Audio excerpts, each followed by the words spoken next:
Hi everybody, it's me, the Fetch, host of Inside the Eye Live. Before the Sunday mainstream media political pundit talk shows, there is Inside the Eye Live, where we break down some of the weekly mainstream media talking points before the talking points even get aired. Add in some entertaining stories, weather, cats, intriguing and informative guests, and you get one of the most listened to Saturday morning streaming media political talk shows going today.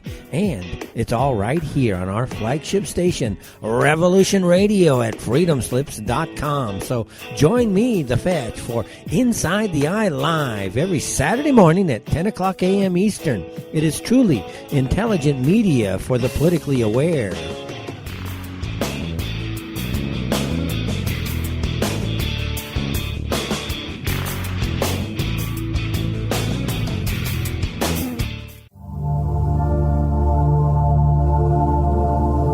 Welcome to Sacred Matrix, a divine paradigm of love and universal consciousness, with your host, Janet Kira Lessin and Dr. Sasha Lessin. Together, we transform the world.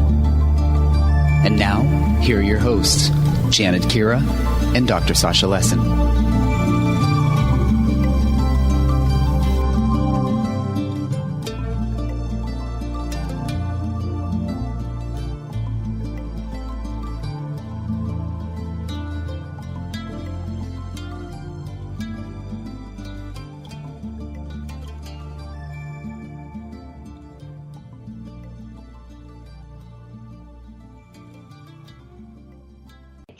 On Revolution Radio at freedomslips.com. And I'm your host, Janet Kira Lessin, with my co-host, Dr. Sasha Lessin. And today we are going to interview John Lear. And I'll tell you a little bit about John. I've got a lengthy bio on John on aquarianradio.com, which is where I put all my shows. And let's see, John is the son. Oh, we're calling him. What else? Okay, good. Hi, John. We're telling our listeners a little bit about who you are, but I think I'll have you fill in the blanks because there's a very long bio. But basically, John is the son of William P. Lear, designer of the Lear Jet executive aircraft and the 8-track stereo. Remember that? And founder of Lear Inc. And let's see. So, let's see. Oh, here we go. You were stationed in Lebanon with a cargo airline, and you retired in 2001, having flown over 150 different types of aircraft as an airline pilot, having flown over 19,500 hours in 60 countries for 45 different airlines. So John Lear is very accomplished. I'm going to skip down to here. John believed that in 1954, then U.S. President Dwight D. Eisenhower met secretly with several ETs at Muroc Flight Test Center to become Edwards Air Force Base. Apparently no agreement of any sort was reached. Then about 10 years later, in April 64, another meeting between ETs and U.S. government took place at Holloman Air Force Base in New Mexico. 3 saucers landed at a prearranged area, and a meeting was held between the aliens and intelligence officers of the U.S. government. So we're going to talk about all kinds of things today because John is an expert in just about everything. So some of the things we're going to talk about is Dulce and underground bases and alien space stations and secret space programs and life after death and extraterrestrial races, technology, alien life on other planets, et cetera, et cetera. John is quite an accomplished fellow, and I'm sure you've heard about him, but John Lear is coming up soon. Dr. Lessin, what would you like to say before I bring on John? I'm super interested, of course, in the space alliances, the races from Agartha and how the Nazis have infiltrated our government and the space program and all kinds of things that John's going to tell me more about. Area 51, Mars civilizations, moon landing conspiracies, etc., etc. So welcome to our show, John Lear. Thank you for coming today. It's my pleasure. What's going on? We're very excited to have you here. So where would you like to start? What's your favorite topic of all these things? And there's a list. I was looking through your YouTubes, and you are very knowledgeable. Where would you like to begin? We'll give you the ball, and then we'll ask you questions here and there. The moon. The moon. Okay, the moon, great. Luna. What's going on the moon? What is really going on in the moon? Okay, well, first of all, every alleged mission, Mercury, Gemini, and Apollo, were all fake. There's no doubt about that. Nobody went to the moon. Now, the moon is populated by, my estimation is about a quarter of a billion people are up there. And Wow. I get that estimate because I've gotten so much help and so many pictures from the moon. And I had the great fortune about 20 years ago or so to get some of the early NASA photos that the NASA took with what they call it, I forget, but they sent 6 missions just exploring and taking pictures. And those pictures were really great. However, they airbrushed most of the stuff out of it. Fortunately, they weren't too knowledgeable about airbrushing. So I was in Portland at a very large bookshop, and I saw a section on NASA photographs of the moon, and I bought them all. There was about 10 of them, and that was fortunate for me because there are none on the market now because they didn't know how, or they weren't really going to really carefully airbrush everything. So they know what's up there, and you're not sending anybody up there. And as I don't think they're going anywhere unless they're held by ET. So I've got some great pictures, and if you go to thelivingmoon.com, we've posted some of them, and we'll be posting even more in the next few days or in the next few weeks. Oh, wonderful. I've seen a number of pictures and heard different kinds of things, but one that really gets me is, are there slave facilities on the moon and Mars? Are some of the workers there against their will? What did you find out? What are your thoughts? Okay, what was that? Was that a question for me?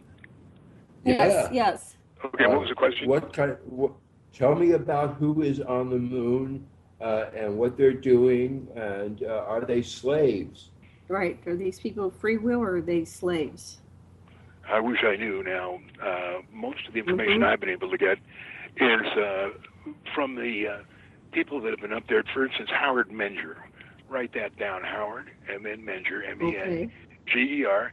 Go to his website, and there's he wrote a book after he got back in 1956 about what was going on there, and it's fascinating about how they picked him up, how he was a guest there for a couple of weeks, and all the stuff that he did. He died about 2 years ago, but before he did, I was able to get an answer to several questions that I wanted. For one was the daytime color of the sky. And, of course, NASA's told us it's black. It's not. It's a saffron yellow. And we took a picture of NASA. It's a picture that they took of Copernicus. And instead of the black for the sky, we put the saffron yellow. And I sent him 6 swatches of colors and asked him to pick the one that was closest to what he saw. And he picked one, and so that's those pictures that are on the thelivingmoon.com. It's so interesting to see the stuff that's going on on the moon, and how NASA tries to keep all that information hidden. And I don't know how they do it. For instance, a couple of years ago, they were going to try and go back to the moon. Of course, they couldn't find any of the drawings or the stuff of the rocket. See, what was the rocket called? Something 5, Agena 5? No, I remember what it was. Anyway, they said they couldn't find it. No drawings. They just disappeared. They didn't disappear. They never went. They didn't need any drawings for it. And all they did was, for the missions that they showed on TV, all that was what's the name of those missions that they sent? Apollo? Go ahead. What was the name of the missions? The Apollo missions? And they you got were to forgive filmed me because you got to forgive me. I'm almost 74 and I'm losing most of my memory. I'll speak. Yeah, it's called are you talking about the Apollo missions? Yeah. Because they were the ones that I just want to know, supposedly went to the moon. Yeah. Mm-hmm. Just whatever the name of that rocket was, it's supposed to. I think it was Saturn V. But anyway, all they had was Saturn IV, and they dressed it up to look like a Saturn V. But there was nothing. I mean, it was a fake. And the way you can tell that is any photo that NASA has published. There's none with a second stage, with a picture of second stage firing, because there was no second stage firing. They waited until it got out of sight, and then they said, it's too far downrange. We can't do that. Da da da da da. And some of the really bad things, nasty things that happened, is Virgil Grissom was very close to exposing this whole thing. And there's a couple of people that I know that say, yeah, he was going to tell what was going on. He made a comment in 1967 that he was standing by the module that they were going to use. He says, this thing ain't going to go to the moon in 2 years. This thing ain't going to the moon in 10 years. And so they had to kill him. And the way they did it is they waited till one of the practice missions, and there was always 4 people in there on the practice missions. And the fourth guy was NASA was the head of the Apollo program, and I try to remember his name. He went to New York that day for a party celebrating Apollo, and the person he put in there instead of this guy was one of the people that was in the secret space program. And the reason they did that is because he was already vetted, already had all the clearances, and they knew that if they killed him, that there wasn't going to be anybody asking any questions. So during the practice mission, they had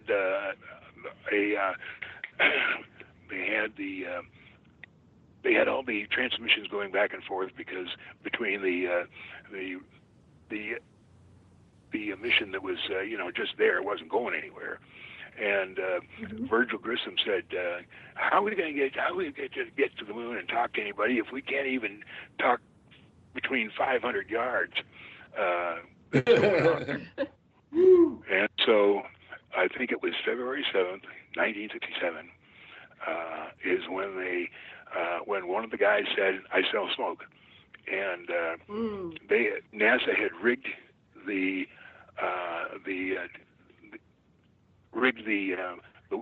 part of the spaceship that would instantly just catch on fire. And so, everybody in mission control is watching this thing. I'd really, it's maybe morbid, but I'd like to hear what Virgil Grissom, because he knew they were going to kill him, but he didn't know that it was going to be that day. And so he's yelling and screaming and da-da-da. And anyway, they burned all 4 people. Now, if you read any mission report of this fire, you'll notice that there's 45 minutes that nobody says anything. And it was never explained why everything was so quiet and why there was nothing in the recording. Well, the reason is the secret NSA people had to go in and take out the 4th crew member who was part of the secret program, because if there was a secret if there was a secret program, everybody would want to know, well, wait a minute, where does this guy come from? What secret program? And so they had to kill them all. Anyway, a friend of mine was the 3rd guy on the platform, and he's the one that told me all this, and it was really sad. But I think he knows now. I know the name of the 4th guy, and I've never told anybody about it. because if somebody comes to me and says, well, I know who it was, and all I have to do is say, okay, what was his name? And since I haven't told anybody, I know that he won't be exposed because I've never told that particular name. So I'm holding on to the name now, if it ever comes. But it's been 40 years since this. It says 40. Let's see, 49 years ago. Looks like January 27th. They said 1967. Yeah, you were close. January 27th, 67. Of course, that's what they say now in a computer. Who knows? They can change anything. But anyway, that's what's here. Virgil Grissom, White, and Edward White, and Roger Chaffee were the three that officially died. Right. Yeah. And I met Chaffee's relatives at the UFO conference in San Jose in 2000. I think it was 2007. And they said, John, we're glad you're coming out with this information because we knew it. We knew all along they killed them. And we were just waiting for somebody to find out who was responsible for it. And they took one of the children of those astronauts and gave him a real cushy job there. And he's been fed all this information for all these years that, it's just an accident. But there are people still out there that know what happened.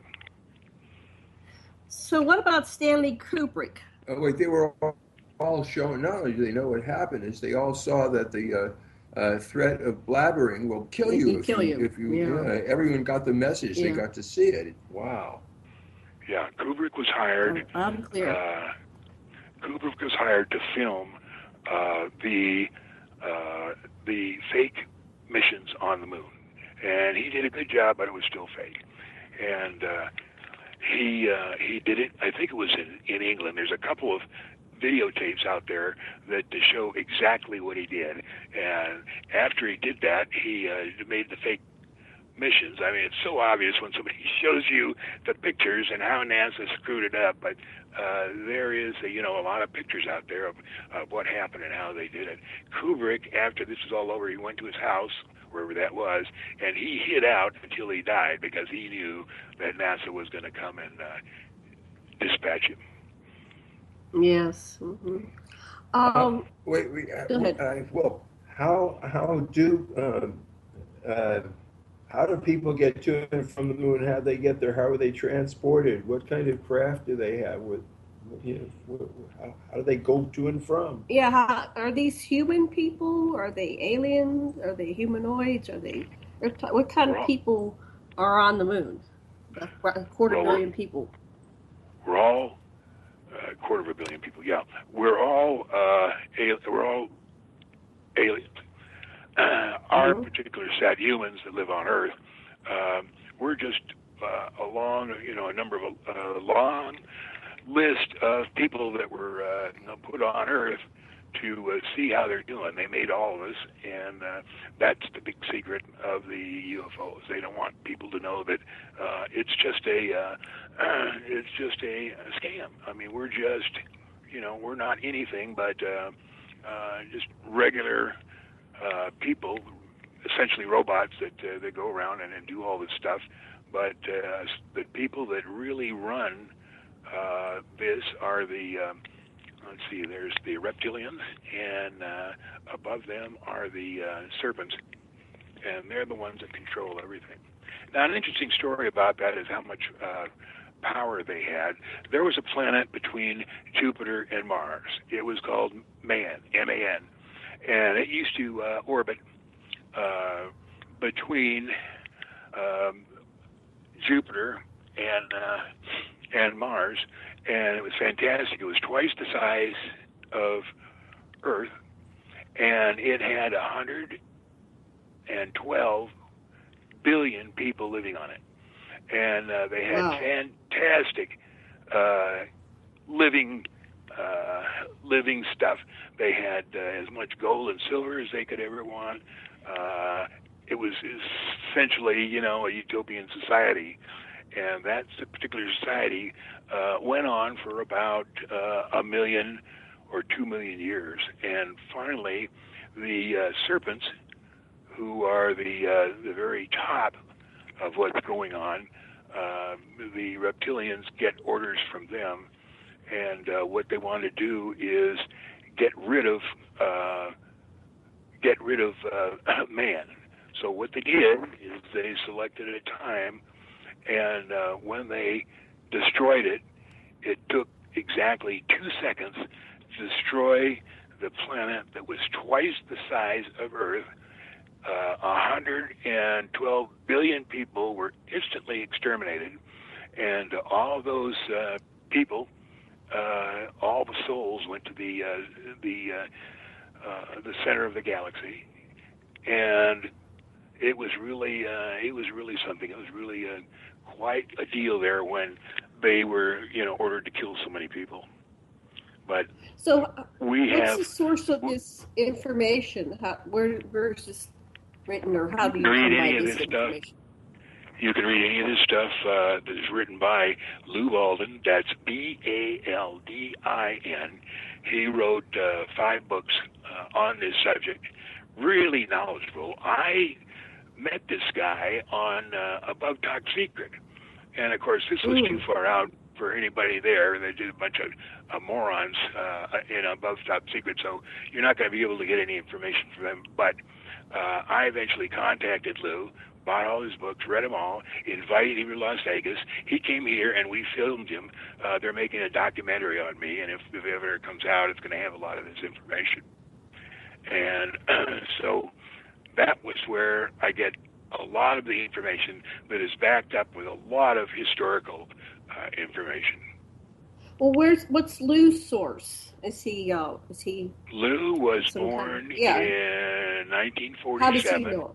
in Italy, and his father was part of the U.S. Army stationed in Italy, and he at 5 years old, he was picked up by the ETs and taken over the period of the next 35 or 40 years, taken to all different places in the universe. He had interesting rides everywhere, and since I've read so much of this stuff, I can immediately pick out what's true and what's false. And this guy was absolutely on the money, absolutely true with all the stuff that he was saying, and he put out a lot of information on Above Top Secret, and everybody, just they couldn't take it, but I thought it was, and just very, very interesting. So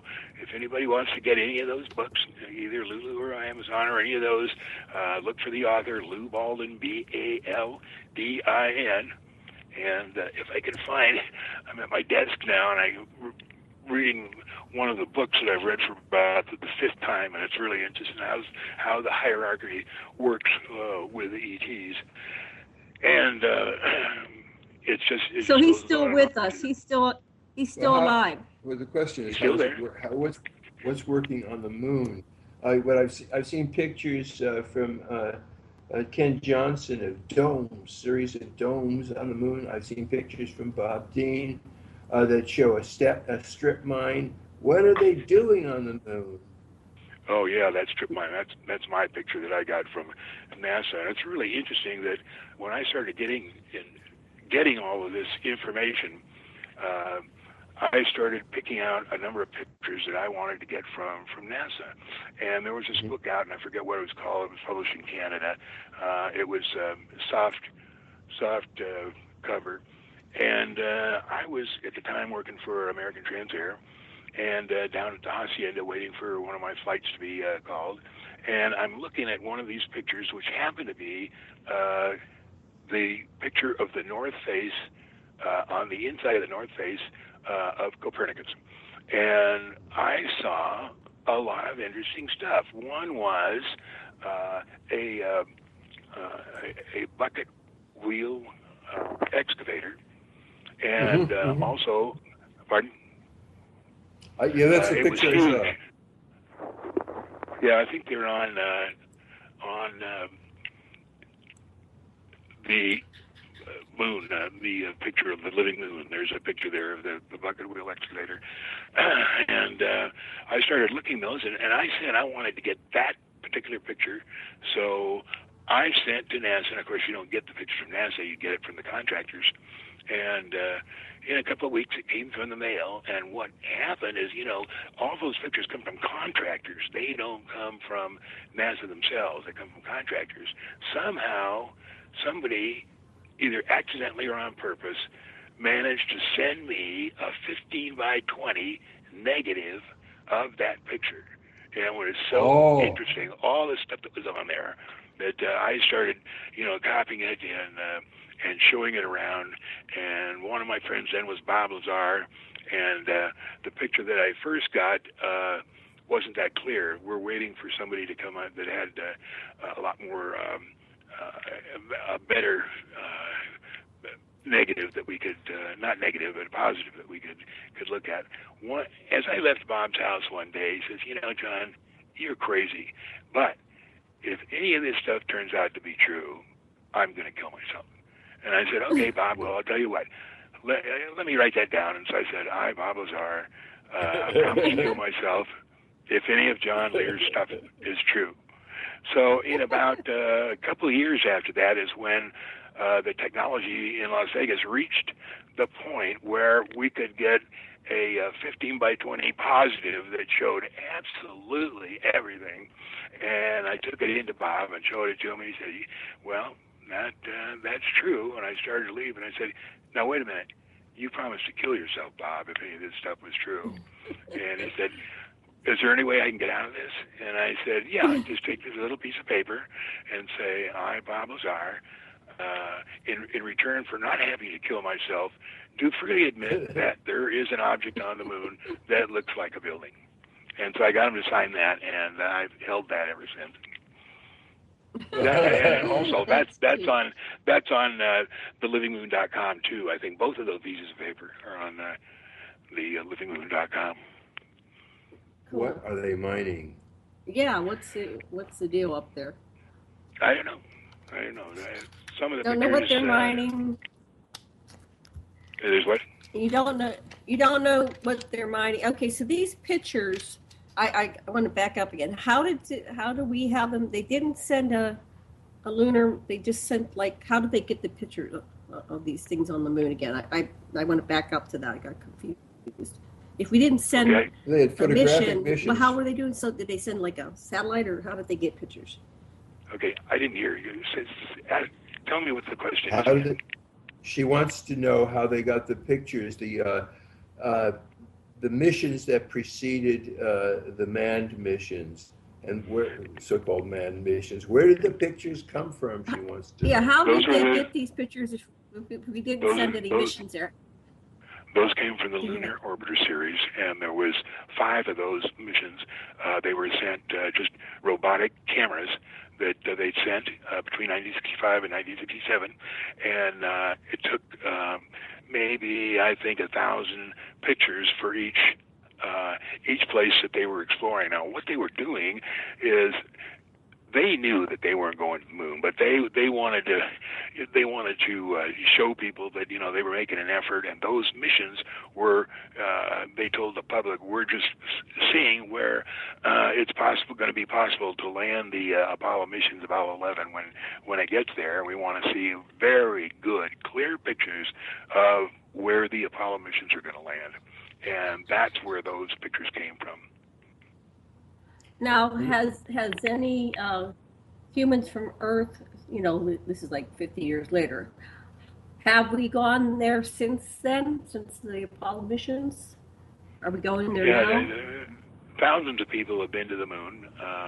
Most of them don't say anything because they know people just flat ass wouldn't believe it. And so they keep their mouths shut. And yes, there are a lot of people that have visited there.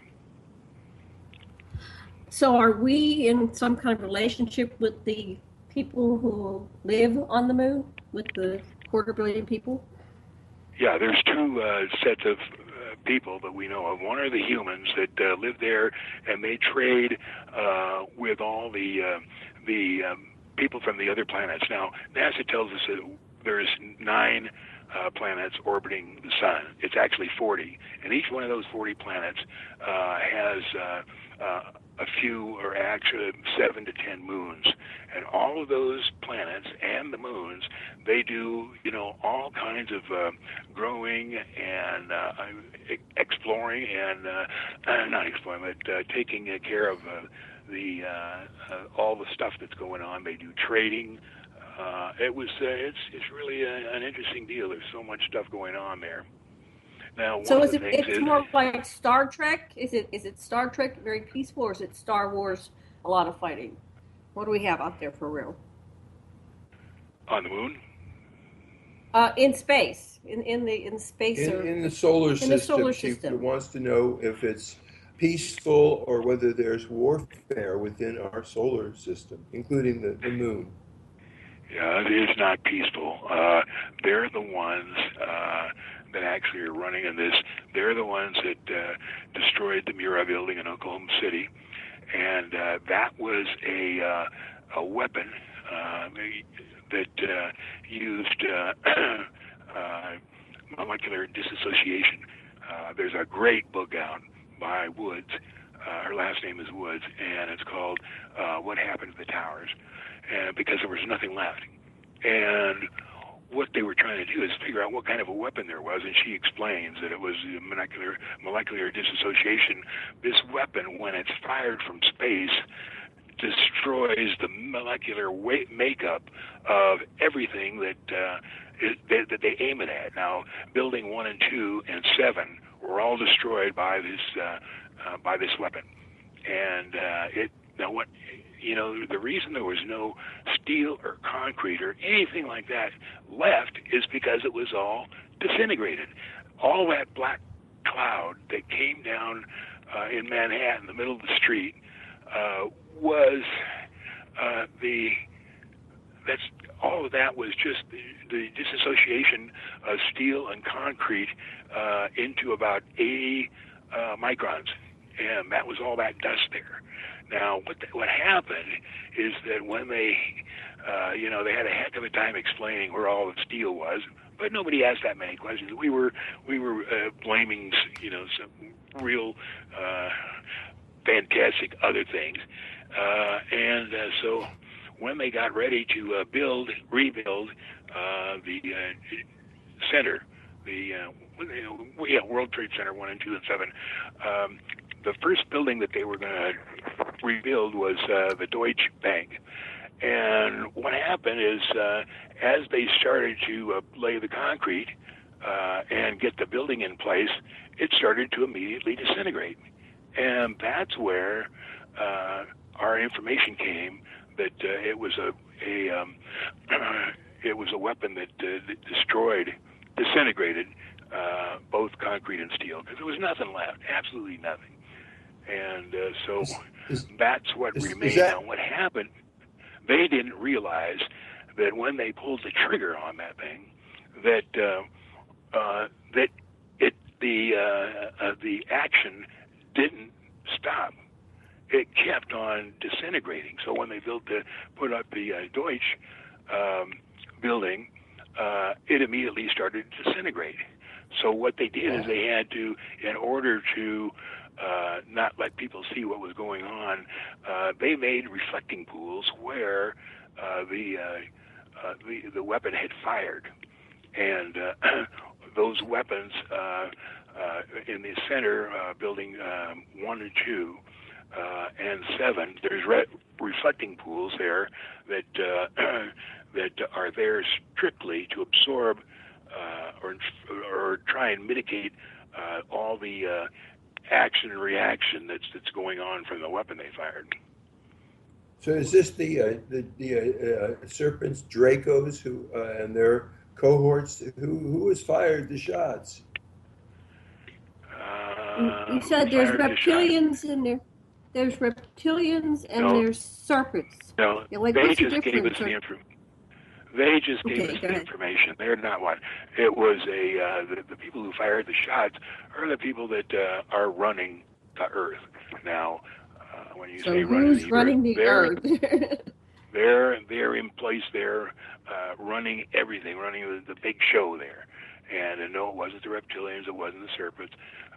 It was the people that are in charge. Now, when you ask who's in charge, I don't really know. I can give you an estimate of what I thought, but it's pretty far out. I'll give it to you anyway. Let's hear it. Yeah, we like far out. When the World War II came to an end, it was told that Hitler committed suicide. He didn't commit suicide. He was taken in a submarine, either to Antarctica or Argentina. And he lived there for many years. We supplied, when I say we, the United States supplied him with all kinds of information that he needed, all kinds of materials that he needed, and he didn't actually pass away until I think it was 1982, but it might have been later. And he was more or less in charge of all the stuff that went on. When this was going on at the end of World War II, the people that were in charge of what to do with all the Germans, the one guy was head of the CIA. One guy was head of the. If you'll help me with the names, I'll tell you what eventually. Alan Dulce. Pardon? Alan Dulce. Alan Dulce and his brother, who was head of the CIA, and their sister, who was head of the Berlin desk in Berlin. And between the three of them, they were the ones that handled all of the German scientists that were coming over here. That was Project Paperclip, and there was probably I think around 5,000 people, 5,000 Germans that were sent down to El Paso, Alamogordo, and those places to help with our rocket program. And that's why Werner von Braun grew so rapidly in this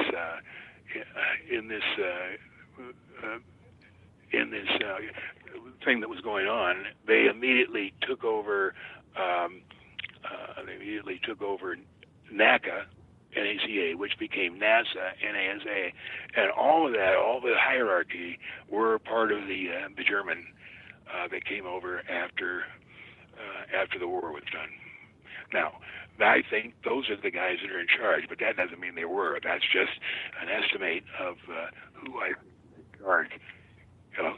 Did they have round-wing craft? What kind of what were they flying? What were they flying? Yeah. Do they have the round wing craft that the UFO type craft that we heard about that was popular in the World War II? Is that what you're saying, Sasha? Yeah, I want to know from where was the shot fired? Was it from an aircraft or where was it fired from? Which shot? The one that destroyed the World Trade Center, or are you talking about another one? Yes. Yeah. The one that destroyed the World Trade Center. Yeah. They were fired from space. They were built by the programs that were put in orbit starting in the 1950s. Now, my father was formed Lear Incorporated in 1930, and he was part of. I'm trying to think his name. Part of the guy who became head of Motorola. And my father, in 1952, his company was given the contract to build anti-gravity, or to find out what anti-gravity was all about and how they could have their own flying saucers. My father went to Bogota in 1953, and unfortunately ran his mouth off to the reporters there about UFOs, about this, about that. And when he got back, he was really given the heave-ho from MJ-12, who ran everything. And he was pretty much quiet for the rest of his life. He never said very much to anybody about that, and I think the reason was because they were told him that they were going to kill his wife and his children if he mentioned anything about this. But anyway, that program was a successful program, and in 1956 they had their own flying saucers, And during the break, if we get a break, I'm going to get the book of a guy that was involved in all this. So anyway, that's pretty much the beginning of all the moon stuff and how Hitler was involved in it. Well, I got a couple questions. Okay. So we didn't get to the why they took down the Twin Towers and Building 7. What was that about? I don't know. From a lot of people, why did they destroy those? Was it to give the guy the money for the two buildings that were destroyed? What was his name? The guy that said they accidentally destroyed, but who was the guy, the front man for those guys? Do you remember? The name? No, I don't remember that. Well, I don't know. I have to look it up. But it's obvious that by what they did in return is that they used it as an opportunity to create war in Iraq. It was their excuse. We are dealing with a problem by taking away your civil liberties and killing Iraqis. Yeah. Absolutely. Okay. Now, one of the interesting things that happened during this war in Afghanistan was there was thousands of miles of tunnels that go through the earth all the time. I mean, there are tunnels everywhere. And there was an American troop that was exploring around in Afghanistan, and in one of these tunnels, they came across a regular flying saucer that was, it was under the surface, and it was about 30 feet in diameter. And there was probably 10 of them in this group that explored it, and they were really interested in what was there. And one of the guys went up and touched it, and when he touched it, he disappeared, and he was never seen again. Now, what happened is that's a protective measure that the aliens have of any of those people anybody that wants to explore the UFOs. And what they do is, if you touch it, you just go into a room in the saucer and you stay there in suspended animation until the owners come back, and then you tell them your story and why you were there and why you touched it and all that. And as far as I know, the guy's still there, but the guys that I knew that knew about this story, they're still around, so I don't know what the status is. That sounds very much like what happened to Travis Walton. Oh, yeah. That's right. Travis Walton was he got touched by them, and then he was killed, but it was a different story. It's not the same thing. Yeah, he didn't touch anything. They shot him accidentally, and they took him up for a week to repair him. And then when he came back, he had to explain what happened to him and how they repaired. I sat with Travis in his living room there and had him tell me the whole story from beginning to end and all the stuff that happened to him. And it was really interesting. There's lots more than they showed in the movie or anything like that. He was a super nice guy. And we just sat there and talked all about the stuff. I have a couple more questions. You mentioned earlier that there are reptilians and serpents. What's the difference between a reptilian and a serpent, besides the hierarchy? The reptilians work for the serpents. They're the ones that operate the Greys. The Greys are just actually robots, and they're around picking up people and doing all kinds of information. Now, when I first got into this information about UFOs, I thought originally that the aliens were picking up 1 in 10, and I was wondering, what were they going to do with those people? It turns out they pick up everybody, and they pick up everybody at 3, 5, 7, 10, and 13. And that just goes on forever. What they're doing is they're checking to see how the guys are doing, and if they need any upgrades to their fantastic experiment. And that's what the reptilians are doing. The serpents come down, and if there's something wrong, they're the ones that take care of it. Now, when the guys above the serpents where it gave the order to destroy everything, though the serpents were the one that had the power to destroy everything in 2 seconds, a planet twice the size of Earth, and 112 billion people destroyed in 2 seconds.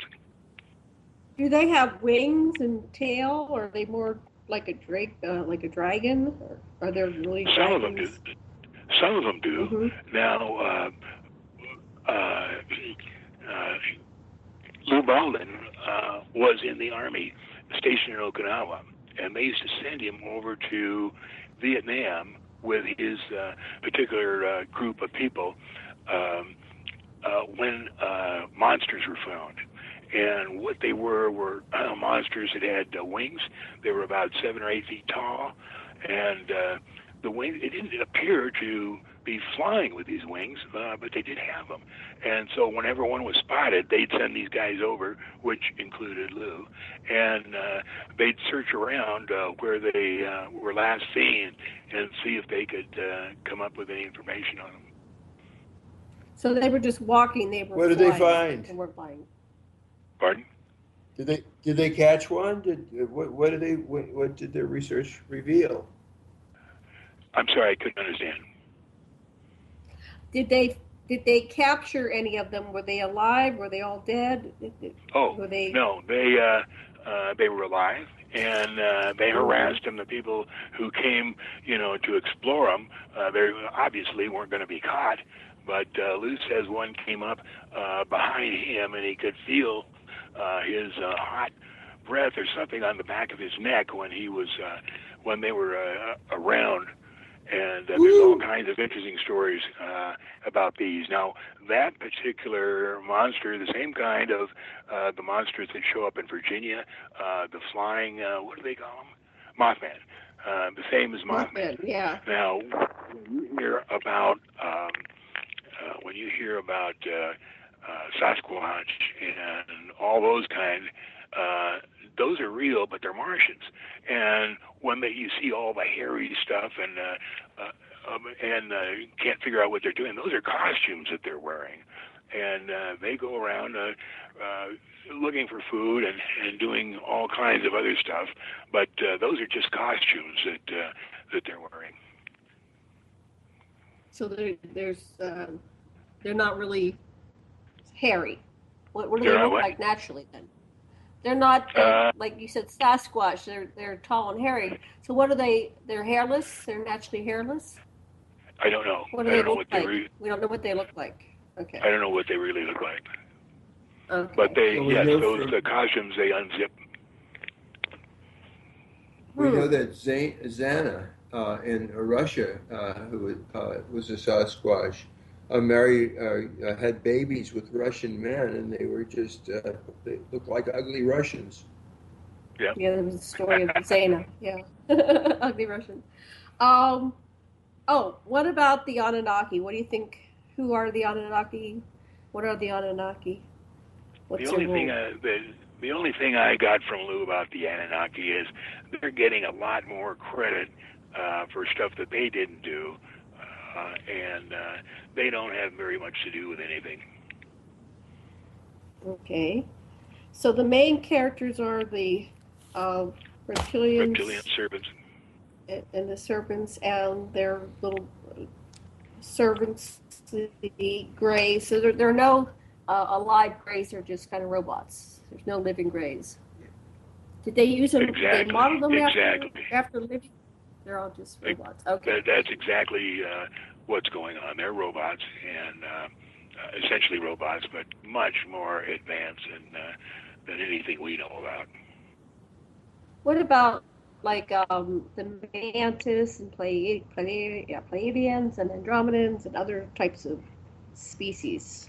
Are they real? Do they exist? Are they part of this cosmos here? I don't know. I wish I knew all the answer to these questions, but all I find out is little bits and pieces of information and try and put it together, but I really don't know what the whole story is. Okay, so we covered the moon.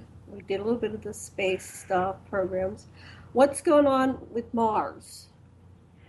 Mars, has had a lot of problems. They're basically a hostile people that live up there, and many hundreds of thousands of years ago they had a big fight, and I don't know who the fight was between. But on the Mars now, there's people that live on the surface and also people that live underground. So I don't know what's going on there. Okay.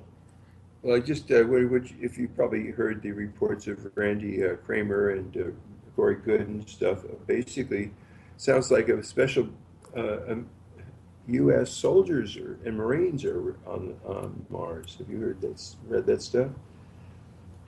Possible. I don't know that much about it, though.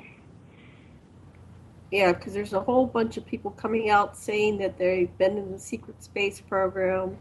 Some of them are genetically enhanced super soldiers.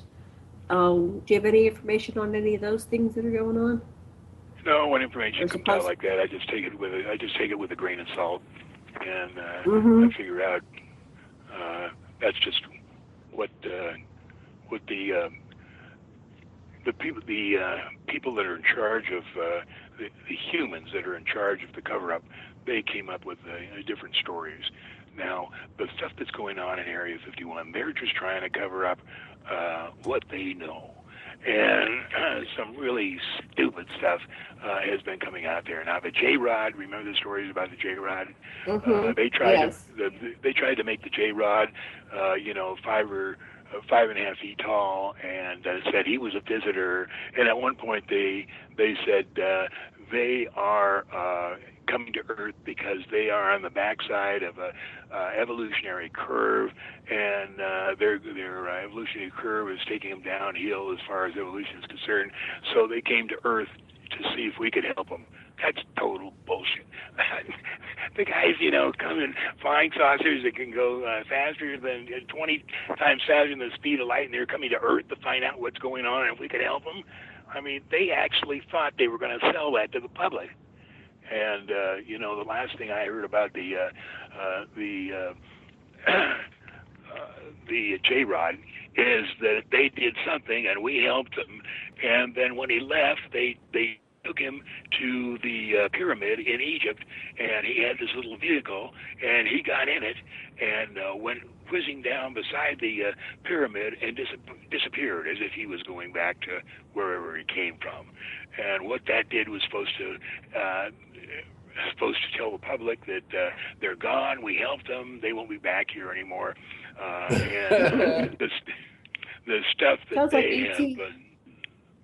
the stuff that they've told us about are just insanely stupid. And one of the things they had is trying to think about what are these stories that they were coming up with. I'll think of it in a minute, but I can't remember what it was now. Who was the guy that just died that had the website about... Mitchell. No. What? Edgar Mitchell just died, but what's the answer to the rest of the question? He had the website about what? Mitchell just died? Edgar Mitchell? Yeah, Edgar Mitchell died. I didn't know that. Months back. I'll get his date of death. Yeah, he died. Yeah. Well, I'm telling you something you didn't know. Okay. But I don't know who you're referred to. Give me a little more, another hint. What was his website about that you're trying to think of right now? Someone who just died?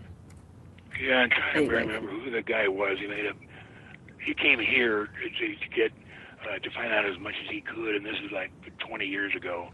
And I was going to tell you, he bought into the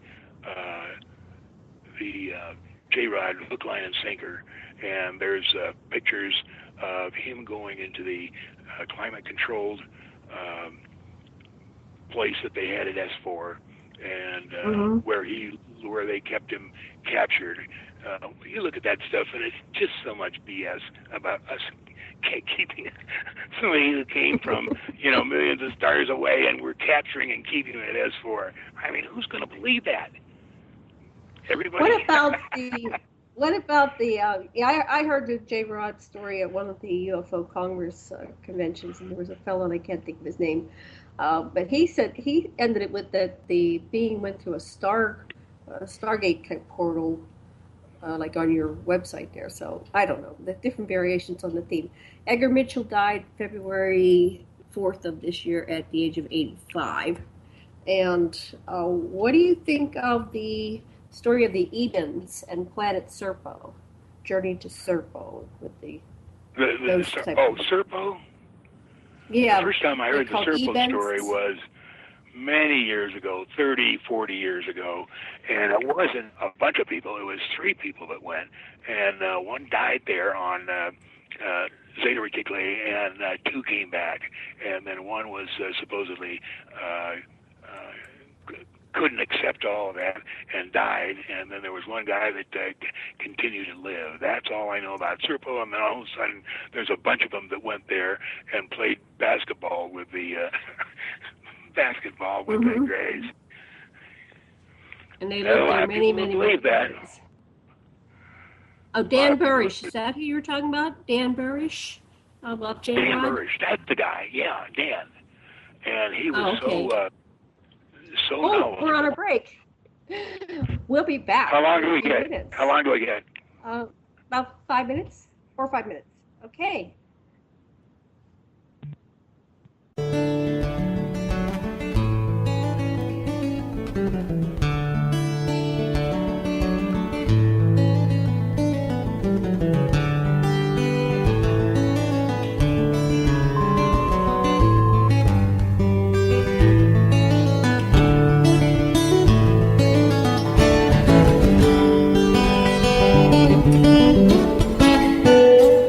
Revolution Radio at freedomslips.com, and we'll be right back after this message.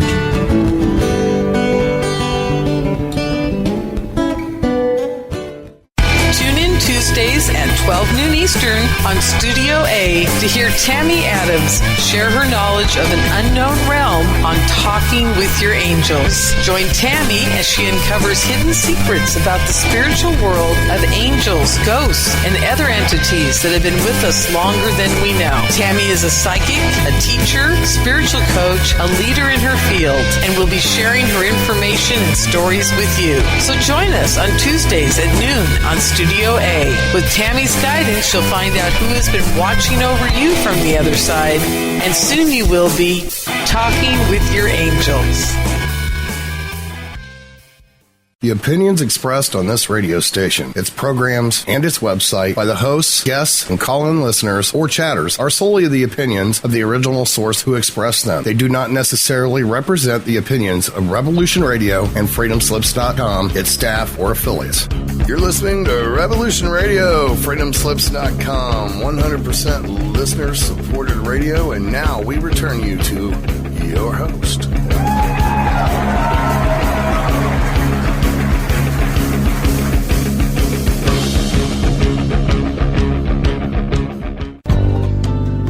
Who owns you?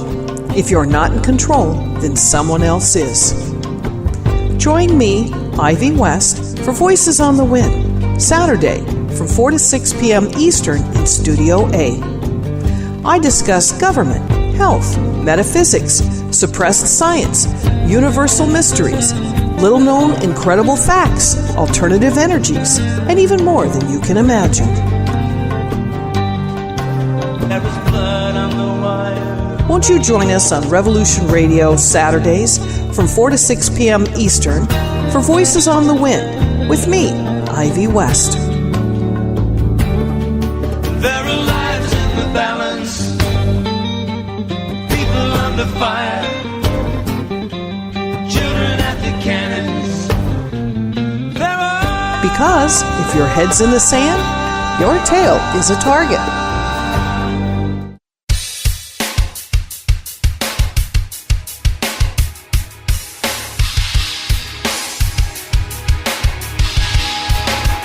Enter into a world unseen on Raven Star's Witching Hour.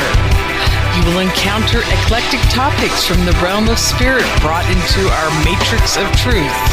With your host, the Solaris Blue Raven. Solaris will bring you an array of unique guests covering topics from ghostly spirits to amazing anomalies, covert technology, UFOs, and shadowy global events. And that's right here, Revolution Radio, freedomslips.com, Saturdays, midnight till 2 a.m. Eastern Time. Revolution Radio, where information never sleeps. Let the magic rise. The opinions expressed on this radio station, its programs, and its website by the hosts, guests, and call-in listeners or chatters are solely the opinions of the original source who expressed them. They do not necessarily represent the opinions of Revolution Radio and freedomslips.com, its staff, or affiliates. You're listening to Revolution Radio, freedomslips.com, 100% listener-supported radio, and now we return you to your host.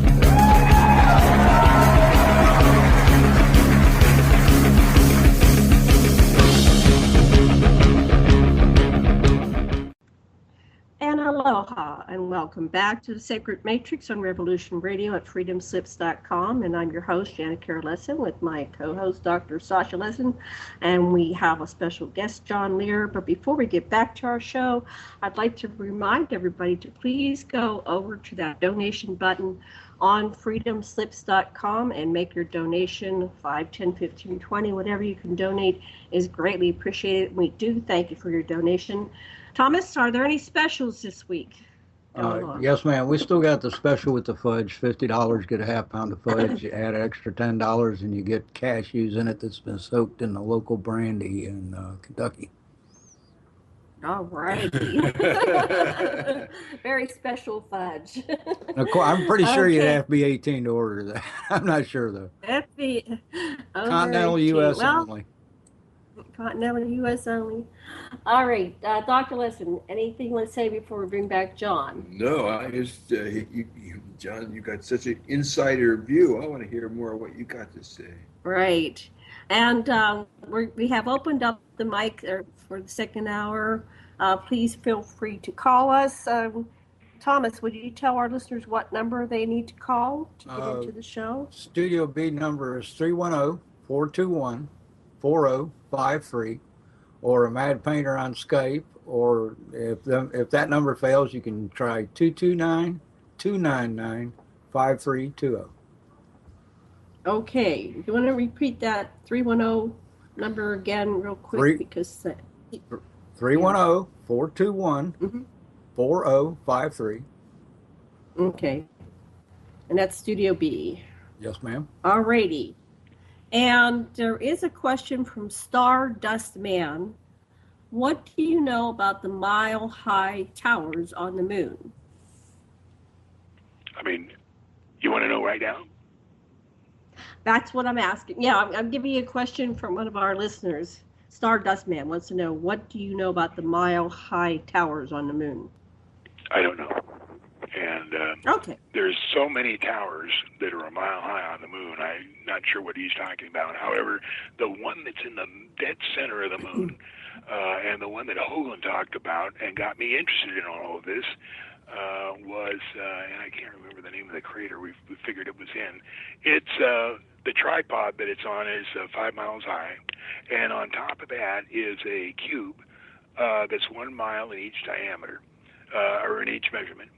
And that's been there for a long time, and I don't know what that's for, but when I was reading all that stuff, I was reading some of the books about the guys that are involved in the Army program to remote view, and one of them was, and I forget his name, was tasked to find out where the soul went after anybody died. So there was this one guy that died in a car crash south of San Francisco, apparently 40 or 50 miles out of San Francisco, and he was tasked to find out where this guy went. So he followed him, and he was going out into space, and then pretty soon it was obvious that he was going direct to the moon. And he was told in his mind, stay away from here, this is not your place, you may not come here. and that message was created, and it became so loud and so threatening that he had to break it off. And I'll remember the guy's name, but I can't remember what it is now. Anyway, he broke off the following, and that's when I got interested in, I wonder if that cube that's on top of the tower has anything to do, because that might be where the soul goes, because that's where he was following that was where he was following the soul was going direct to the moon. So I thought, well, maybe he's going into that thing that's on top of the tripod. But Lee Baldwin says, no, that's not it. Oh, what does he say then? He hasn't told us, but he said that's not it. Okay. Well, there's a story by Errol the Grey, and Spencer's the author, and called Alien Interview, and she says that this whole part of the Earth and I guess the moon and immediate area around here are prison planets. And so souls are not able to escape this sphere of influence and go, free. So we're basically in prison. So that kind of correlates with that. But what else do you know about life after death? What's some of your information on that? Once you're, and Lou Baldwin goes into this at great depth, but once you're born and you get a soul, that goes on forever. It goes on forever and ever and ever. You do not die. So if you're thinking about committing suicide, don't do it, because what happens is if you kill yourself, you're going to come back. You're going to come back to Earth, and you've got to do it. Learn to do your life all over again. With avoiding envy, hate, or greed, and do it all over again. And so it's always going to be like 10 times worse than it was before. So I have a friend that committed suicide on a motorcycle, and I'm in touch with him all the time, and he's the one that told me when and where this accident was. And no, he's not going to do himself in again, but he's going to work through this lifetime and then go on in his life. How does he? So you're saying he's alive now in a human body, and he killed himself before, or are you talking to his ghost? I got confused what you just said here. Are you communicating with him now that he's dead, or is he still? Yeah, he comes over to my house all the time, and we were talking about this, and he said, "Yeah, I know that's true because I, committed suicide in a previous life. Okay. And I certainly wouldn't do it again." Okay. Yeah, how do you know that you committed suicide in a previous life when you're alive again? Is that something he just remembered, or is there indicators like if you're? How does one know that they killed themselves before? Or is this just they're having a very bad life or something, or what are some of the indicators that you know that you? Yeah, bad life, couldn't put up with his wife, or stuff that he couldn't handle, and he just decided, well, I'm going to kill myself because that'll be the end. But it's not. You just got to start all over again. And this goes on and on and on. And once you are able to live your life without envy, hate, or greed, and with hold on, I got my hat. I can't remember. Integrity. Integrity is what you got to live your life with, and without envy, hate, or greed. And so that's what we all strive for. Now, when we die, we go immediately to a place where it's fantastic. It looks fantastic. When the guy died, and I'm trying to think, was it Steve Jobs who died a couple of years ago? And yes, Steve Jobs. His family was around his bed, and the last thing that he said was, "Oh wow, oh wow, oh wow," and what he was seeing was. What he was seeing was the place where he's met, and where everybody is met. Now, if you believe in Jesus Christ, you meet him. If you believe in, hold on just a second. Yeah. if you believe in what was Muslims believe in? I forget. You're met by him. If you believe in whatever you believe in, they meet you when you leave this life, and they take you and introduce you to all your, or take you to where you can meet all your previous relatives, and you can talk with them for half an hour or so, and then you're taken to a life review room where they show you your entire life recorded as if it was taken in 3D. Every single sound, everything you did is shown to you, and they are trying to figure out whether it's worth for you to go on to the fourth dimension, which is heaven, or whether you got to go back to Earth. Now, Earth is indeed a prison planet, just like a million other Earths, almost identical to our Earth is. And now I'm going to be met by the Great Pumpkin, because that's who I believe in. Hey, I believe in the Great Pumpkin, too. But anyway, that's what happens. And if you go on to the fourth dimension, they spend a couple of lifetimes there, two or three lifetimes, and then you can decide whether you want to go to the fifth dimension, or whether you want to stay there in the fourth dimension, or what it is you want to do. But the important thing to know here is that the way we have to live is with integrity, without envy, hate, or greed, or you aren't going to go anywhere. And you get a bunch of chances, but then once it's done, you never remember. You're not allowed to remember any of this. And I'm sure that you and I and everybody listening have at least 200 or 300 lifetimes behind us. I mean, we've been around for so long, but all that is hidden from us in your brain. All the places you've been, and extremely interesting. Wow. Question, Sash. Oh, I'd like to know what you've learned about Agartha, inner Earth, not just under Antarctica, but in this maze of tunnels, how extensive it is, and how big are the caverns, how does the inner sun work? Tell us about the inner Earth.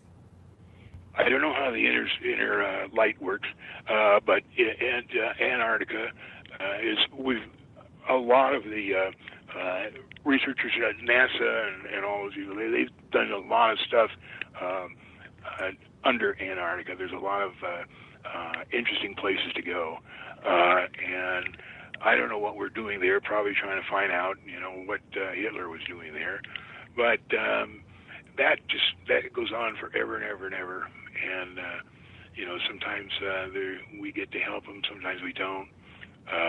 But that goes on forever. Our lifetime goes on forever. Some of the pictures that come out in some of the books are very interesting, and we have so much stuff going on in Antarctica. It's just amazing how much stuff there is down there. So what was going on at Dulce? Was there a battle? Was there a reptoid species that allied with what was his name? Richards? Yeah, Mark Richards. Mark Richards. So did they have a slave trade going on and a bordello for intergalactic travelers to use human? Are you asking what's going on? Are you asking what's going on? What in Dulce? What happened before the raid, and what's going on since? Well, I don't know that much. First time I heard about Dulce was I went to Crestone, Colorado. There's 8 researchers, UFO researchers, that were given a place to meet for a couple of days, and we traded a lot of information. But as we left, one of the guys, Tom Adams, gave me a piece of paper. He said, "John, this came in the mail to me, and I'm not going to be in Las Vegas, so would you research it?" And the piece of paper said, my name is Terry Hinkle. I live in Henderson, in Las Vegas. I had a friend who was a guard at Dulce, and he used to visit me. And at some point, several years ago, he escaped with 6 minutes of videotape, 100 black and white photos, and 50 or 60 pages of information. And what he did was he made copies of all this and put them in 6 different boxes, wrapped the boxes so that it wouldn't be easy to find or to discover. And they took these boxes and he hid them for 6 of his friends. The guard had 6 of his friends, and he said, I'm going to contact you every 4 months. If I miss 2 meetings, in other words, 8 months, you haven't seen me. That means that I've been captured, and you're welcome to go and find those cases and open them and see all that stuff. So I met Sherry, and she was the one that told me all that stuff. And we had some interesting times meeting. She drove me, or I drove her down to, I'm trying to think that place between Dolan Springs, and we made the turn off there, and she showed me a mountain on the right, and she says, it's up on that mountain, and I remember exactly where I buried it. So then several years later, 10, 15, 20 years, I don't remember how much it was, he didn't make the contact in 8 months, so we were free to go. Now, Cherry had told Bill Steinman and some other people who went on 4 or 5 different missions to find the box, and we never did. I say we, not me, them. I never went because, I just can't climb the mountain, to get in there. Right. And I don't think it's very steep, but it's a long, long way. So I don't know what happened. Now, recently I've had some friends come and visit me that go to Dulce every day. And they don't tell me much because a lot of the people that are getting, that tell me information are not, are being really, hold on just a second. Intimidated. A lot of the people that have this information have been intimidated, and apparently there's some way that when they visit me in this room, the next day, whatever unit they're in or something, they're called in by security, and they say, what were you doing at John Lear's house between 7 a.m. or 7 p.m. and 9:21 p.m.? And of course they have an answer ready, but they weren't doing anything, and he doesn't give me any information that would be doing that. But the test site now, and here's something that not very many people know, other than the people that work there and live there in the test site. They're making the entire area, this security, 10 times what it is at Area 51. And Area 51, of course, is in the test site. But the people that work at Tonopah, the people who work at Mercury, they're all getting the same treatment, which is lie detector test every 90 days. And I don't know whether they still ask this question, but 20 years ago, the first question they were asked is, do you know John Lear, and what have you done with it? What have you told him lately? And that was the first question they were asked. And so a lot of them, I don't get many visits anymore. There is a huge prison in the middle of the test site that nobody ever escapes from. I think that helicopter that crashed here about 10, 15 years ago, trying to escape from there, I think that might have had something to do with the new prison. But I know people that have seen it and say it's absolutely enormous. And this is where they put people that give any information or tell anything about what's going on, because their information sources are so reliable now. They know when somebody has told stuff that they shouldn't have. Well, Do you think you might have bugs in your house? That might be. Oh, easy absolutely, to do. absolutely. There's been bugs in here ever since my children are now in their 40s. When they're teenagers, they used to have the telephone company come up here and change all kinds of the telephones into different rooms and different types of telephones and stuff. So we were pretty friendly with the guy, and I think it was Centel information. And the guy came in one day after doing some work. He said, "John, your phone is bugged." And I said, "Well, I wouldn't doubt it." He said, "Well, I'd like to find out because that should be in my information, and it's not." And I said, "Okay, well, don't worry about it." But he said, "Well, I'm not, but I'm going to go and find out." So he came back about 2 hours later, and he said, "I checked, and it's not bugged between here and Bonanza or Bonanza to downtown where Centel is, and I can't find it, so it must be in a different, different hideaway there." So I said, "Well, don't worry about it." He said, "Well, I'm going to." So he went that evening into a place that took a pretty high clearance to get into, and he came the next morning and he said, "John, I can't work on your phones anymore." And I said, "Why?" He said, "I took this to my boss, and I said, I went to where Lear's phone is being tapped, and there's no paperwork with it. And, they have to get paperwork to tap your phone." He said, "There is no paperwork, so what should I do?" And his boss told him, "If you don't like your job, quit." And so that was the last time I heard of him. Yeah, so it's been bugged forever.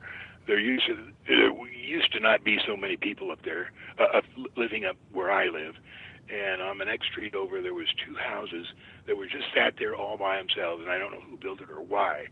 But later, a couple of years later, a black guy who was FBI, who used to carry a sign in front of the FBI headquarters, and complaining about this and that, and he came to my house one day. He said, "John, you see those two houses up there?" And I said, "Yeah." He says, "That's where they look at what you're doing and bug what you're doing. That's all those houses are there for." And so on and on and on. What makes you so important, John? What makes you so important that they have to spend all this time, energy, money, resources bugging you? Because I got so much information from Bob Lazar, and the guy that was worked at Area 51 for a long time told me that the whole Lazar thing was specifically so that they could get Lazar up there, show him some stuff, and then we knew that he'd immediately go to you and tell it, and so we want to see what happens if that information came out. So, and the guy's name, I'm trying to think, I had it written down, I don't know, but he was MJ1, and so I don't know what's going on there, but I do know that one of the secret things now is that they're tightening up the security at the Nevada test site tighter than it was ever before. John, how did the craft propel and steer, and how fast do they go? According to who? What's your bet? You've read all this stuff. What's your guess about the leading hypotheses? Is this the Roswell craft? No, the craft that our clandestine Illuminati use. The Lazar craft, or any craft, craft you're aware of. What's the technology? What are they? Well, the ones that Lou Baldwin talks about can go to the ends of the universe instantaneously. It's hard to describe the speed because essentially it's just the travel of souls or a soul, and you can go anywhere at any time. And apparently there is an air traffic control like we use for airplanes, and you have to have permission to go to here and a permission to go to there. And there are craft, that are lot slower than that. Now, the craft that you see that the Greys have, they can probably go, 20 or 30 times the speed of light. And there's other ones that go slower and other ones that go faster. So is there an end of the universe? Pardon? Is there an end of the universe? You know, they played with that on Star Trek. They kept going to the end of existence, and there was a concept for years. So. Yeah, no, there's no end to the universe when NASA says that, they have the Hubble telescope up there, and they can look 16 to 19 billion light years, all that. That's nothing. I mean, there is a lot more different places than that, and it goes on forever and ever and ever and ever. There's no place, and there's so many different people that know and go to these different places. Lou Baldwin talks about any person that you can imagine. He said they exist, and they just come from places that are so far away it's just impossible to explain. So what's the attraction for them to come here and hang out with humanity? They made us. They want to be sure that that whatever is going on, whether it's an experiment or what is going on, they want to be sure that we have the latest upgrades. They want to be sure that things are going on as they planned, and that's their interest. So what's the next stage that they've planned? Any idea where we're going with this grand experiment of human life and consciousness? No. But you'll get a lot more information. You'll get a lot more information than I'm telling you now if you buy any of Lou Baldwin's books and see what he has to say about it. Now, you may ask, well, how do you know he's telling the truth? Well, I've been in this for so long, 30 years, and I really do think that he has the bottom line. But you have to read his books to realize what's going on. So you're still in contact with Lou? Yeah. Oh, okay. So does he live in the United States, or is he over in Europe? No, he lives in the United States. Oh, okay. Yeah. So, okay, I got a bunch of questions. Let me see if any has tried to call in or anything. 1 second here. I'll check with Tom. Thomas, any calls or anybody? No, ma'am. There's been no call. It takes me a minute to get the mute button. Okay, I don't know what happened to the people that were calling in. I have a question. They said they'd call in after. Oh, you have a question. Good, Tom. What is the all-over purpose of them collecting our souls on the moon? Because when you die, your soul has to go to the clearinghouse to find out, to look at your life review and determine how you conducted yourself on Earth. Did you live your life with integrity, without envy, hate, or greed, or were you just a bank robber or no good, and you want to go back and live it again and learn what's going on? But there has to be a central place, and the guy that was tasked to do this for the Army said that the soul was going towards the moon. So that's why I say that it's probably the central place. Now, the moon was fabricated about, trying to think of the number, I think it was 8 billion years ago or something like that. And that's always been orbiting Earth. And that's where the Greys they have huge laboratories and underground places on the moon, and that's where they keep track of humans. So it's kind of like you go there to determine where you're going next, apparently. How you spend your next life. If you're being good, then you get your choice of staying in the fourth dimension. You have to stay in the fourth dimension if you're being good. If you've been a bad boy, then there's no question you're coming back to a prison planet like Earth, but not exactly. If you go to these prison planets, you find out that everything's the same, the oceans and all that, but the houses are different. They're on different streets and they have different names. So I find that interesting. So we're running parallel with other prison planets then. yeah, there's a billion other prison planets. I have a question. John, what do you think of the Georgia Guidestones and the depopulation bomb? I want to go just tie this back in with the 112 billion souls that were lost on the planet that was twice as big as Earth. Do you have any idea? Is this part of that agenda that they periodically, depopulate planets, or what keeps them from blowing up this planet? And what's going on that level? Nothing. That might happen. But we won't really feel it because we'll instantly be out of our bodies. And is that the asteroid belt? Is that part of the asteroid belt, the original planet, or was it disintegrated like the Twin Towers? That type of blow up. Go ahead. Ask the question again. The original planet that had 112 billion souls and was twice as big as the Earth, is that the part of the asteroid belt, or was it disintegrated similar to how they vaporized the Twin Towers? No, they made the asteroid belt is made from that planet that blew up. The little thing that they blew up the World Trade Center with, that's just a tinker toy. Do you think they're going to do what they said on the Georgia Guidestones, which is to bring our population down to, I forget if it's 500 million or 500,000?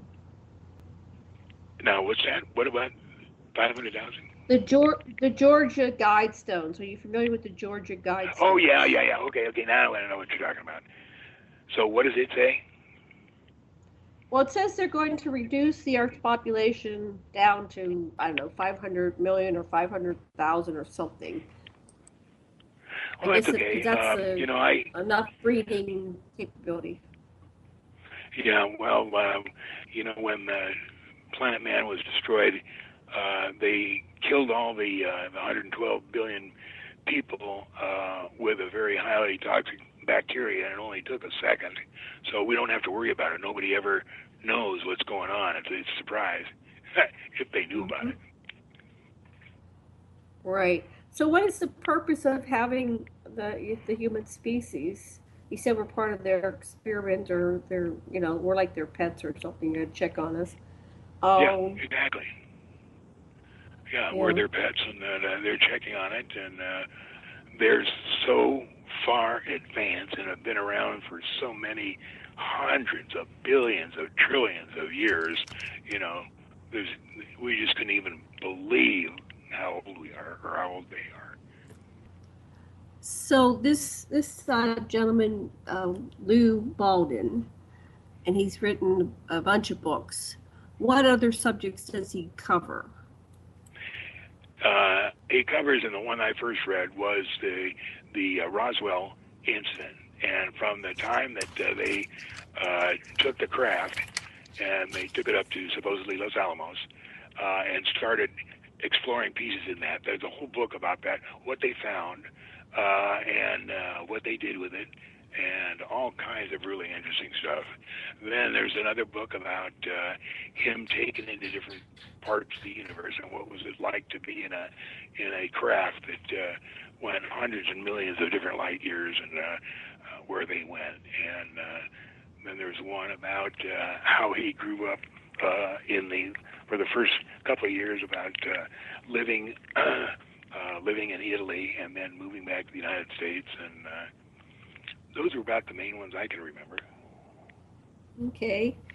So what, according to him, or according to what you know, what actually happened at Roswell? I have a whistleblower that says that the Roswell craft was delivered intentionally like a Trojan horse. There were two craft, one that crashed and one that was by Kingman, yeah. Was pretty much intact. And it's like a Trojan horse, and this one whistleblower says they delivered 5 in 5 different locations around the planet at the same time, and now they can, just monitor the planet on a whole different level. And there's all kinds of other theories about Roswell. What do you know about Roswell, and where is the craft today?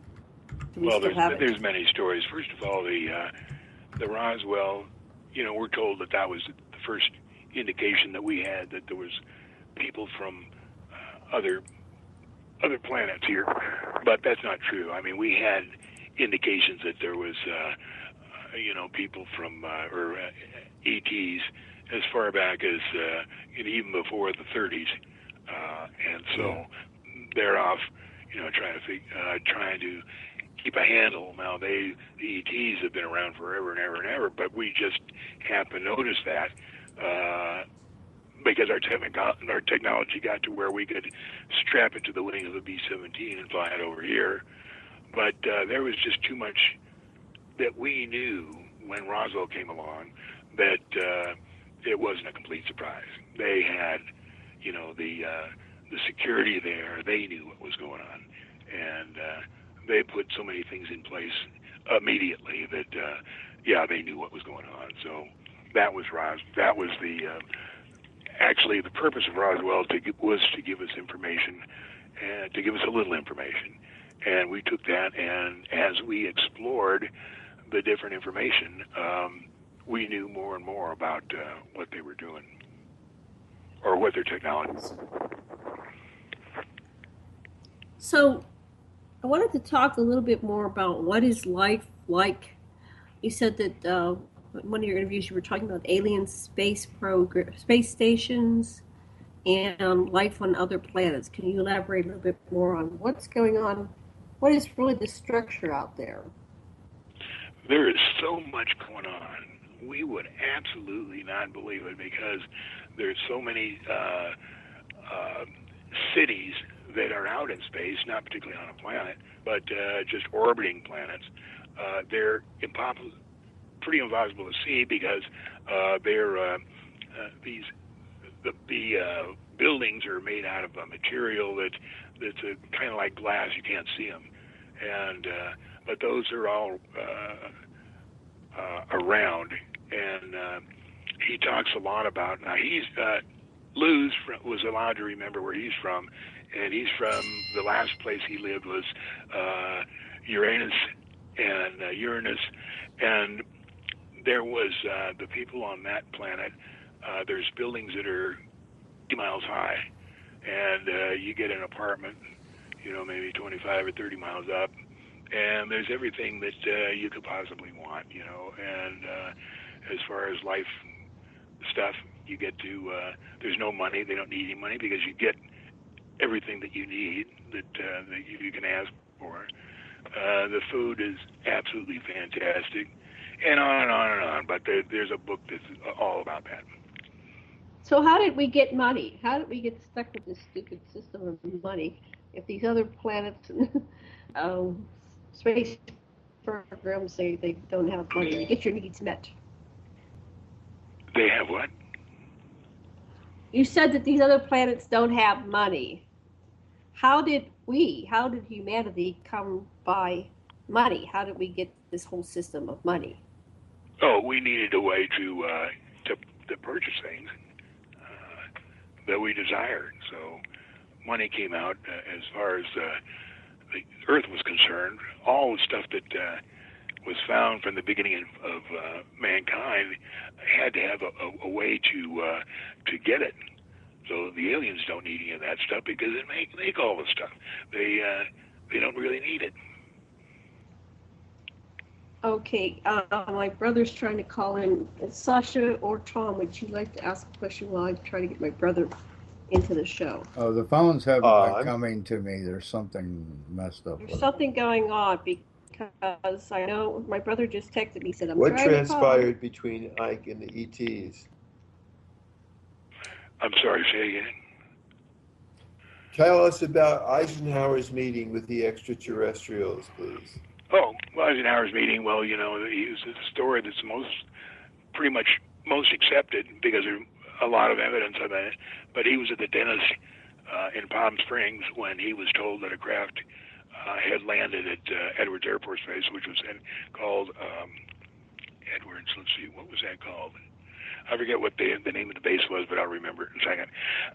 And he had to go up there, and it was a weekend. There wasn't very many people there, but he met with the ETs, and apparently they wanted to help us, but they didn't want to give us any advanced weaponry, which is what we wanted. So apparently that meeting came to an unsuccessful end. Then in 1963, there was another meeting, and that was the one that was held at Alamogordo. And I'm not sure if Eisenhower was in on that one, but there was another meeting like that. And I don't remember if that's where we got weapons or not, but we seem to have a lot of ET stuff. The reason how we got a hold of it. Okay. Go ahead. You have another question? Let me see. I have a list of questions here. Let's see. I was going to tell you about all the... Go ahead. You talk. Yeah. Pardon? Go ahead. All the I know what it was. stuff. I'm glad I live in Las Vegas. This is where all the stuff is going on, and I told you about all the security they're making at Las Vegas, and they've got some new super secret bases. There's one that's halfway between the Tonopah Test Range and Groom Lake, and this place is called Sandia, and it's on the Paiute Mesa. And we first learned about it when there was one of our group that his father drove a cement truck, and he told us that they had made 5 separate explosions a mile beneath the earth that cleared out the material so that they could build sleeping quarters and places to live for the people that were going to be involved in whatever was going on. And so these holes went down a mile and 5,000 feet, and this guy's father drove a cement truck, and they just wind down. Took them a couple hours to get there, and then pour the cement, and then wind back up and get another load, and on and on and on. So those things are there, and that's been 20 years ago. So those are in use. The main secret base is on the Paiute Mesa, and when they were digging it, what I noticed flying around there was that it looked like they were taking the top of a mountain off because everything was white, and that's the color of the material. If you start digging down, absolute, white. And so that's when I wonder what they're digging there. And then later I found out, well, that's Sandy. And what they did is built the secret base, and then they put the dirt back on it, so it didn't look like there was anything happening. But that was the base under there. Now, to the northwest, about, I think, 11 miles, is the new base, like Area 51, the secret base. This place is even more secret. It has 2 runways oriented in a northwest-southeast direction. And other than the other places that they build, what they did with this one is they had 2 runways, and in the middle of the runways, they had hangars and offices. And what this enabled them to do is just craft without everybody knowing what was going on. The people that lived on the northwest side, would never know what the other people are doing because it's hidden by the office and hangars that are going on. So they could launch one after the other, and nobody would be aware of what's going on there. So then another secret place, there's been a helicopter base north of Nellis. I think it's about 10 miles north. It's underground, and those guys fly around a lot. Now, there was another one that I wouldn't have known anything about unless they'd come along and dropped a brand new case of dynamite in my backyard. And this is when I had the mining operation, the Cutthroat Mine, at Gold Butte. And the BLM guy was the one that first told me. He says, "You're not going to believe what I found." I said, "What?" He said, "Look it over here. Here's a brand new case of unexploded dynamite. What do you think they're doing this?" I said, "That's probably the guys that are building the secret base." And the secret base is just a little bit to the north of Lime Canyon. And I had a guy who was flying the that big, what do they call that thing with 2 inches? The wings rotate. Completely useless, total piece of junk. And talked with the colonel who was running that. He mentioned, we have another place that we do. And the reason they asked me that is because I drove up in my ATV, and it was only about 4 miles south of the mine. And the guy comes down, and he says, "What are you doing here?" I said, "What am I doing here? This is part of my mine property." And he said, "Well, we were told by the Nellis people that nobody ever came here, and this was about as secret as they could get around here, Las Vegas." And I said, "Well, I know about it now." And he said, "Well, there's another place to the north of here that we use also." And that's how I found the new secret base. But I didn't find it exactly.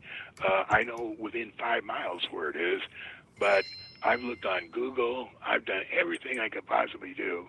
Now, before I quit looking at all these stuff, what was really interesting and semi-hilarious, I was on my ATV with another guy, and we're just tooling along on what they call the Old Gold Butte Road.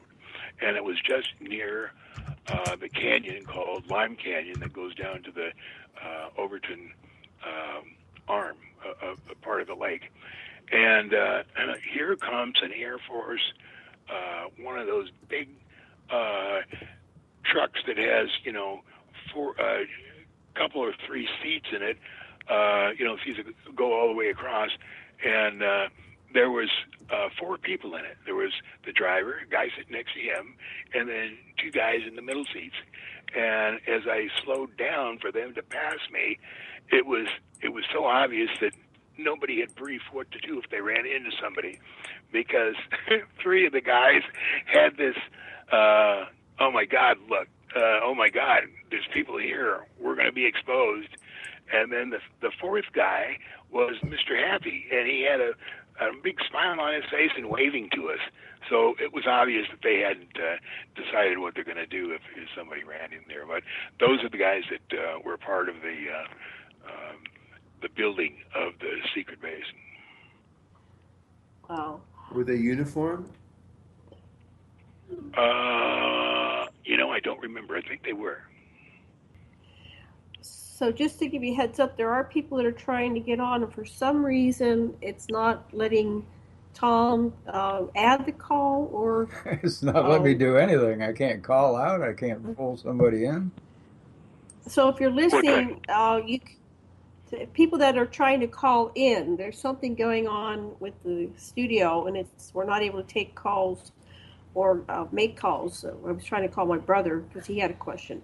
But if you're listening, if you type in the chat your question, we will read it aloud to John, and he will be delighted to answer. So let me just reiterate something from what you said before. If somebody breaches security, they may lock them up and they'll never come out. Is that what you said? Are you talking to me? They have that prison. Yes, yeah, we're talking to you, John. There was that prison where nobody escapes.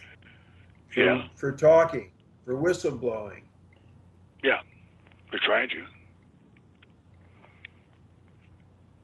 So, has anybody disappeared that you think might be in there?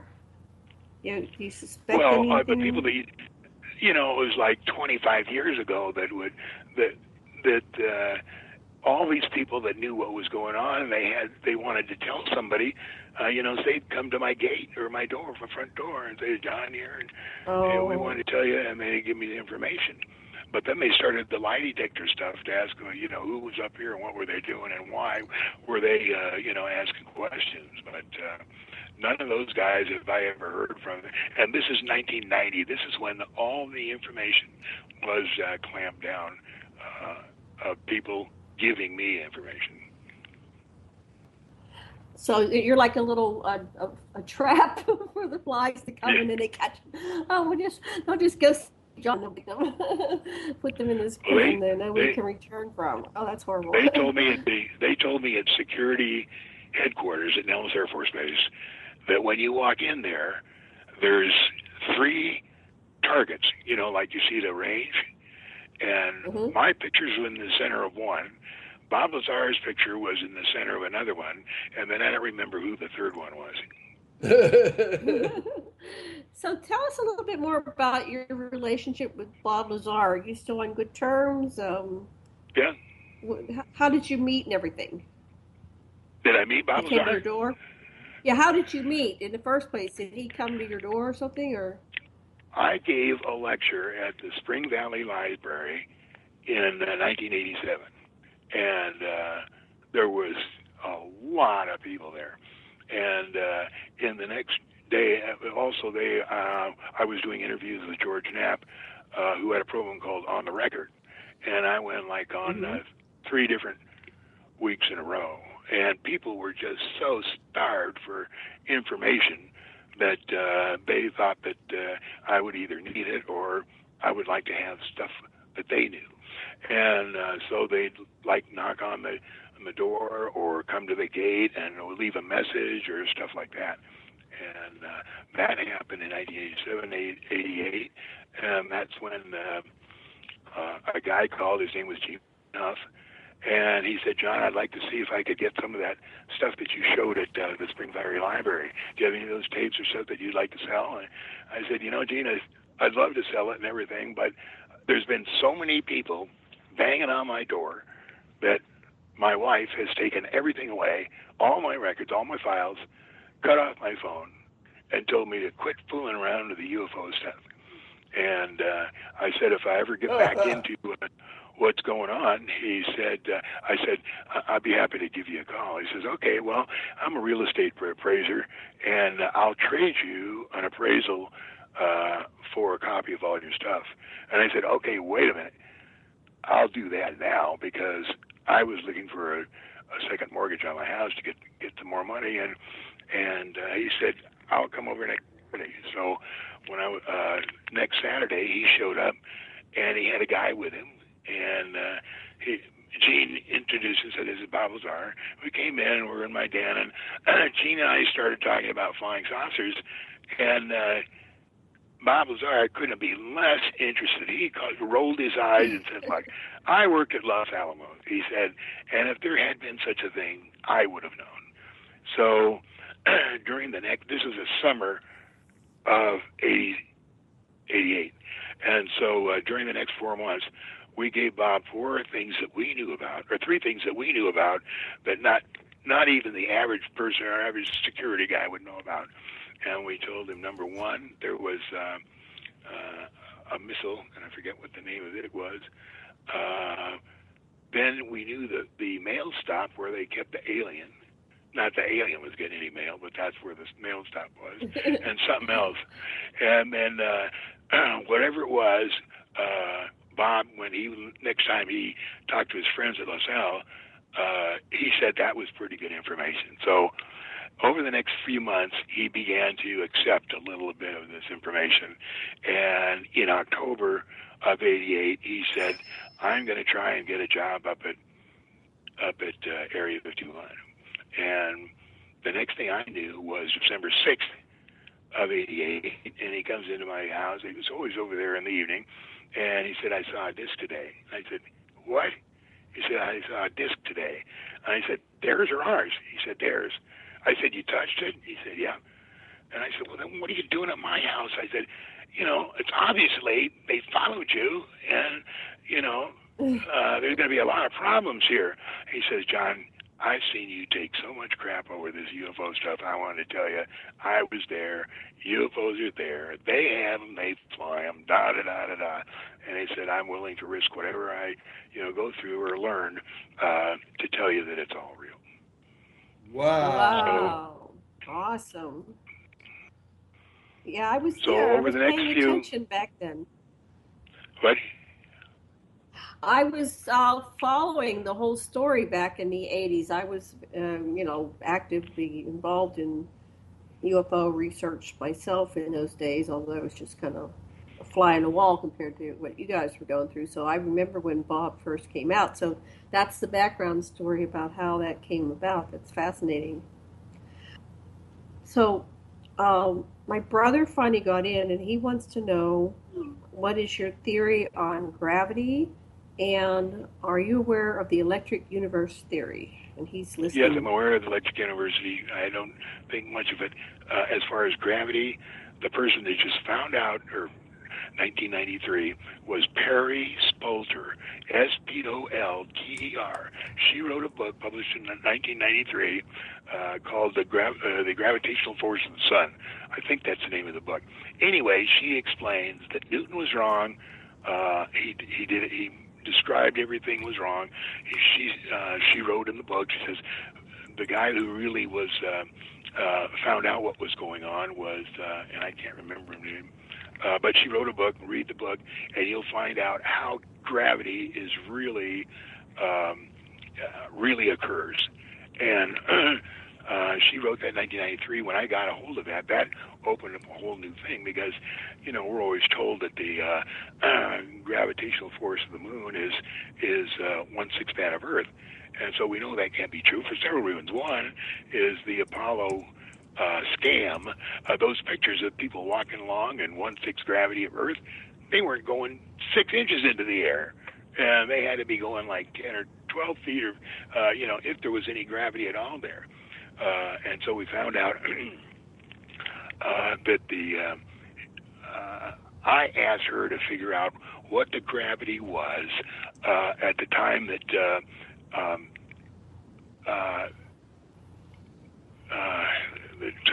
they landed in Apollo 11, and what she could tell me about that. So she took the exact time, July 20th, 1969, and the time, and she used as information the pull of the sun and 3 other things. I mean, she is a great, not only mathematician, but she really knows her stuff. And she wrote out a piece of paper that said the gravitational pull of the moon at where Armstrong was 68% that of Earth. And so that really let us know how things work on the planet, on the moon, and a whole bunch of different stuff. The only problem with Perry, and I haven't talked to her this year, she absolutely does not believe that the Apollo missions were fake. No matter how much information I send to her, and no matter how brilliant she is in mathematics, she will absolutely not accept that fact. She keeps talking about Apollo 15 and how they did the measurement. I said, they never went. And and she just sticks with that, and I haven't talked to her yet. Here it is, July, August. I got to give her a call, because she was getting up on years. But, I had to promise her that I wasn't going to go around and talk about all this. But that is, in fact, the gravitational pull of the moon is 68% that of Earth. Well, that's the end of our show. How do people reach you, so much, John? You have a website. What's your website? I think, I don't remember, but they look at John Lear in the Google, or I'll tell you what, I'm in the phone book. I've been in the phone book here in Las Vegas for 40 years, and so all right. You can find the number there. Okay, thank you. We're out of time. Thank you, everybody. Thank you, listeners. Thank you, John Lear. Thank you, Thomas. Okay.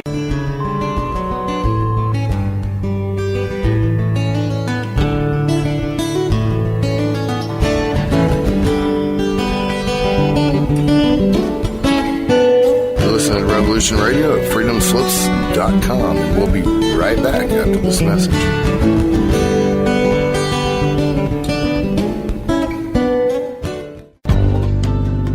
Who owns you? If you're not in control, then someone else is. Join me, Ivy West, for Voices on the Wind, Saturday from 4 to 6 p.m. Eastern in Studio A. I discuss government, health, metaphysics, suppressed science, universal mysteries, little-known incredible facts, alternative energies, and even more than you can imagine. There was blood on the wire. Won't you join us on Revolution Radio Saturdays from 4 to 6 p.m. Eastern for Voices on the Wind with me, Ivy West. There are lives in the balance, people under fire, children at the cannons. Because if your head's in the sand, your tail is a target.